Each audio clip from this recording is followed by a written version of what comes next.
Former Pro Bowler Mike Hollis spent 9 years in the NFL as a kicker, and he joins us live again tonight to talk about the big game.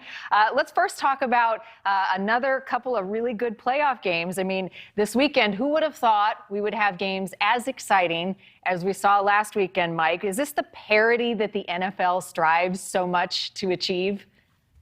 You know, we've had 3 weeks now, I guess, of amazing playoff games, and I think it's going to be continued. I think in the Super Bowl, they're very evenly matched teams, I think, and I based on what I've seen already, I have nothing more to expect. It's got to be a good game.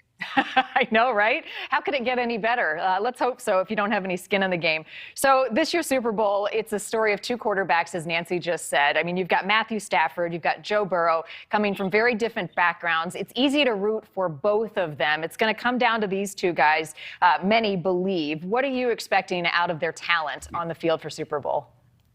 You know, Stafford has been with the Detroit Lions for 12 years and hasn't gotten a playoff victory. Okay. He is a leader on the team. He's been in the NFL for a long time. I think he's going to come out really hungry for this victory. Not to say that the Bengals aren't going to put up a tough fight, but I'd like to see him come out with the Super Bowl ring for sure. It'd be really exciting. In terms of preparation, I mean, you know the stakes are higher than they ever are these 2 weeks leading up to this game. How do they prepare mentally, not just the quarterbacks, but the kickers, as you know, the entire team, the mentality of getting ready for this type of game? You know, it's hard to hide the fact that it is the Super Bowl. You know, and the one thing that people don't realize, it's kind of distracting. The Super Bowl week, the prior week prior to the game itself, there's a lot of interviews and a lot of things that are not normal. And I'm telling you, these teams are trying to be as normal as possible. Yeah, there might be a little bit more detail in their studies and their film room work and practice, of course, but for the overall nutshell of the concept, we got to be normal. Just yes, it's going to be an exciting game. It's going to be exciting and action packed, but we have to be normal. We have to be just as normal as we possibly can, and you know, play to their best abilities and let the best man win. That's a tall order. Let's talk about Evan Mcpherson. I mean, another great game from him this weekend in terms of kicking. Really, the finality of the game depended on him. What do you think of this kid? Well, what is he? 12 for 12 or 11 or something like that in the playoff as a rookie in the playoffs. I think it's a record, of course, for rookies. But I tell you what, this guy's got ice in his veins. He's a stud. I'm very impressed, and I've told my girlfriend every time we watch him kick, I'm like, holy crap, that was a very true kick. Like, it's when he hits a ball, it doesn't go anywhere. I've had balls really wobbled and barely made it in. This guy's kicking right down the middle, and he's confident, very confident. So I like what I'm going to see with him in the Super Bowl. Hopefully he doesn't get too excited, but I think he'll do just fine. I hope it comes down to the kickers again, don't you? Yeah, absolutely. Why wouldn't it? Wouldn't that be fun to watch? You know, the kickers take a lot of heat, especially when they don't make it. But my husband, the last time you and I talked, he said I was remiss because I did not ask about why the long snappers are never talked about. He was a long snapper in college, and he goes, those guys never get it wrong, right? And if you do, you hear about it. Absolutely. Long snappers are a very, very important part of the field goal operation. You got to understand it's 1.3 seconds is that total operation time, somewhere around there, give or take. And if the snap is off, it affects the holder, and both of those affects the kicker as well. So nowadays, of course, they have snappers that are just snappers. Back when I played, we just had whoever can snap the best. So the operations have become very easy to do. Obviously, for the kicker, the holder just catches the ball and puts it straight down. Laces are usually forward.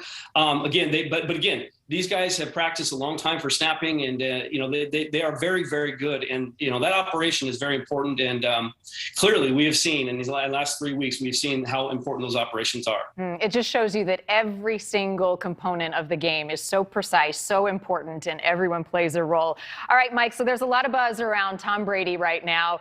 Is he going to retire tonight? He said, "I haven't made up my mind." We are very impatient people. We want to know. Do you think he plays another season? I told you last time, and I'll tell you again, I think he does. I think he didn't want any distractions for the teams that are playing, you know, as out of respect, and he didn't want his name on top of the message boards and the boards of everyone's reading. I think that he's definitely he's still hungry.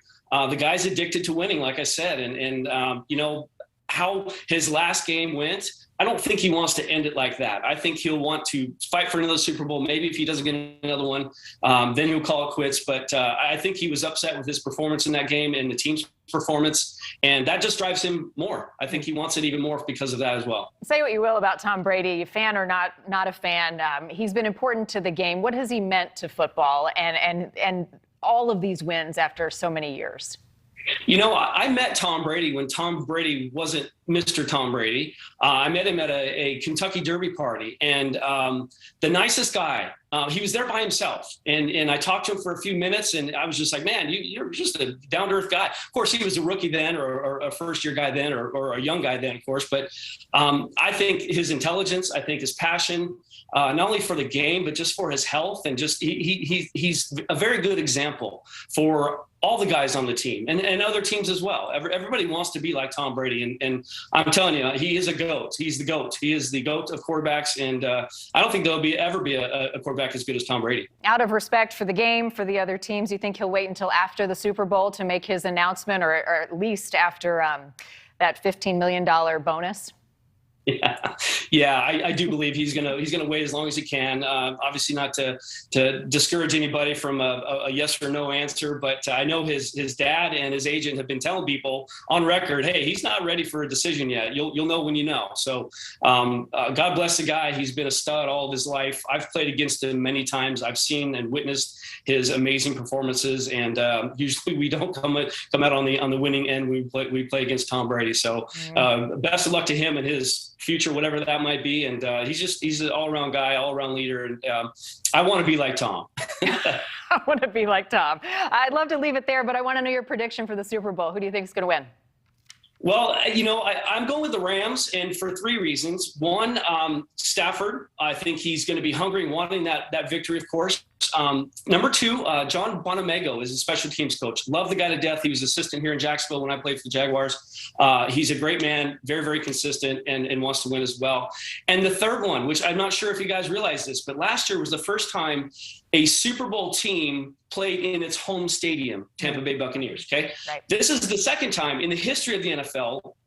A year later, the home team or the Rams or a team will be playing in their home stadium. So that's basically like a home field advantage, kind of, in a sense. It definitely is. Mike, always good to talk to you. Thanks for giving us a little time tonight. Thank you, guys. Thanks for watching. Click the red subscribe button below so you can get more of NewsNation's fact-driven, unbiased coverage.